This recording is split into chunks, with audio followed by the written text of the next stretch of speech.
I still remember that afternoon like it's carved into my bones. The air was warm.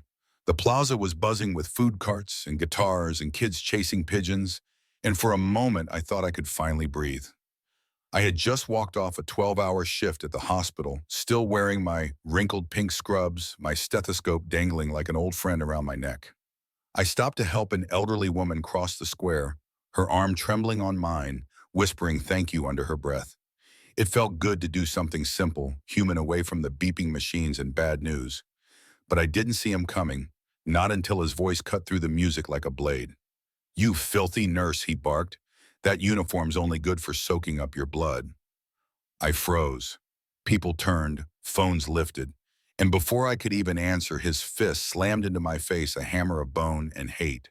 Blood splashed across my scrubs. I tasted iron and concrete all at once. The old woman stumbled away, eyes wide. Someone screamed. Someone else said, "Oh my God, he hit a nurse," but no one stepped in. It was like the whole plaza had been dropped into ice water. I tried to stand. I really did. My knees buckled. My vision went blurry, but some part of me refused to stay down. "I was just helping her cross," I rasped, but he didn't care. He leaned over me, spit spraying. "Trash like you doesn't belong here." His voice was poison. I could see my reflection in a dozen phone screens, blood streaking down my chin. And in that moment, shame and anger mixed until they felt like fire in my chest. Then I heard the footsteps, heavy, deliberate, like drums in a war song. My brother Jason. He's taller than me, built like the Army trained him and the FBI polished him. But what I've always noticed is his eyes. They burn when he's protecting someone he loves. He shoved through the crowd, planted himself between me and the cop, and his voice thundered. "Touch her again, and I'll break your damn arm." The cop sneered, eyes bloodshot. "Who the hell do you think you are? Some piece of garbage lecturing me?" He swung again, but Jason caught his wrist, twisted until the snap of tendon echoed across the plaza, then dropped him with one punch. The sound of that man hitting the bricks was the first satisfying noise I'd heard all day. People cheered and panicked at the same time. "That's justice," someone yelled. "Police are coming," shouted another. Phones shook in the air, live streams exploding with comments. And then the sirens hit loud, urgent, closing fast. Cruisers screeched to a stop, doors flew open, rifles came up. The same man who'd punched me screamed. He attacked an officer, twisting the truth like a weapon. Red dots danced across Jason's chest as dozens of muzzles leveled at him. I remember Jason's voice, steady but low. "I'm a federal agent. I'm FBI." He raised his badge high so the lights caught it. For a heartbeat, the line of officers hesitated. But then a man stepped forward. "Captain Griggs." Calm, venomous, his uniform crisp. "Badge or not," he said, "put him in cuffs." My voice tore out of me. "You can't do this." He saved me, but Griggs didn't look at me once. He just watched my brother like a hawk waiting to pounce. They threw tear gas. People screamed. Someone dragged me back as my eyes burned. But through the haze, I saw a young woman holding up her phone, streaming everything. She whispered, "This is the truth. Don't stop recording." Her name was Rachel, a freelance journalist, and in that moment, she was braver than half the men with badges. Within minutes, her clip of the punch, the badge, the lies was flying across the internet. Hashtags multiplied. "Justice for Kara." "Hands off Jason." "Stop police lies." My face, bloody terrified, was everywhere, and yet it was also the only shield we had left. They put Jason in a van.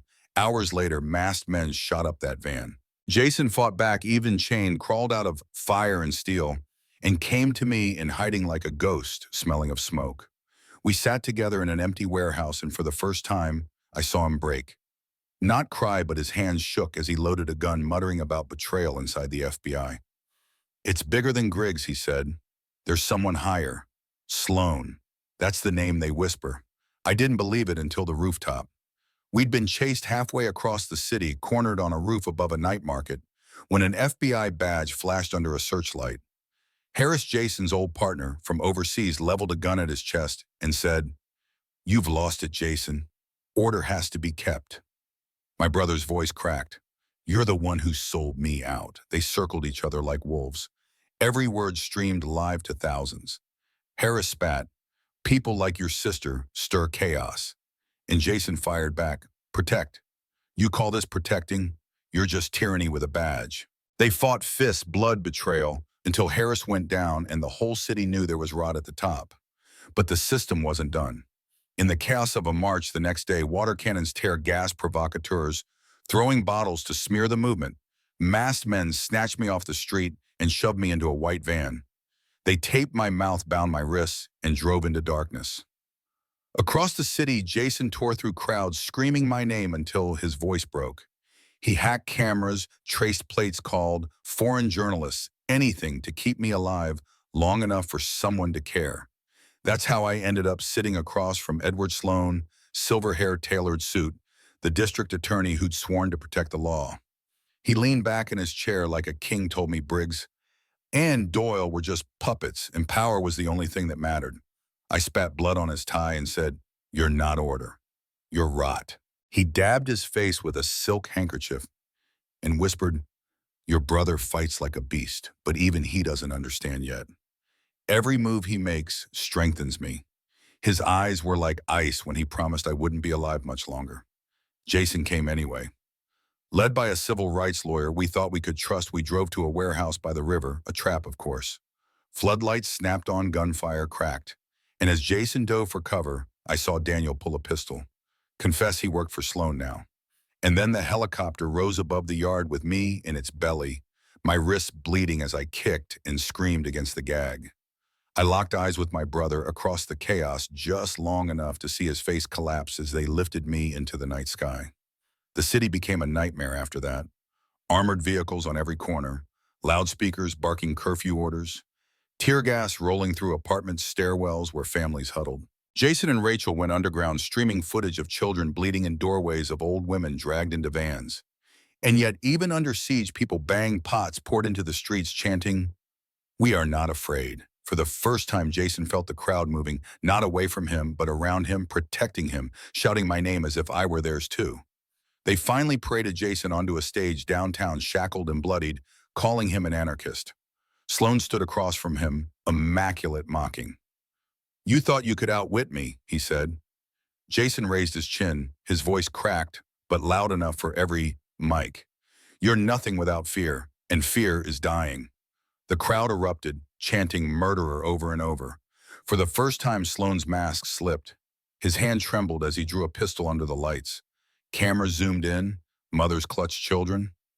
Even the officers faltered. And in one motion, Jason lunged, knocking the gun free, pinning Sloan to the stage as thousands roared. I don't know how I got free in that chaos. Sympathetic hands, a cut rope, a gap in the line, but suddenly I was there on the stage, stumbling into my brother's arms. His forehead pressed to mine. "They tried to bury me," I whispered. "They failed," he said. The crowd saw us together, and something broke open. Protesters stormed the precinct. Freed detainees hurled decades of hidden files into the street like confetti. Even young officers ripped off their helmets, shouting, "No more," while Captain Griggs stood alone, cursing a world that had stopped obeying him. And yet Sloan slipped away. As fires burned and drums pounded, his silver hair vanished into the smoke.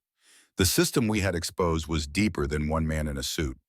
Later, walking through streets plastered with my own face, "Justice for all," scrawled in bold black letters, I felt Jason's hand tighten on my shoulder. "You're becoming the target now," he said.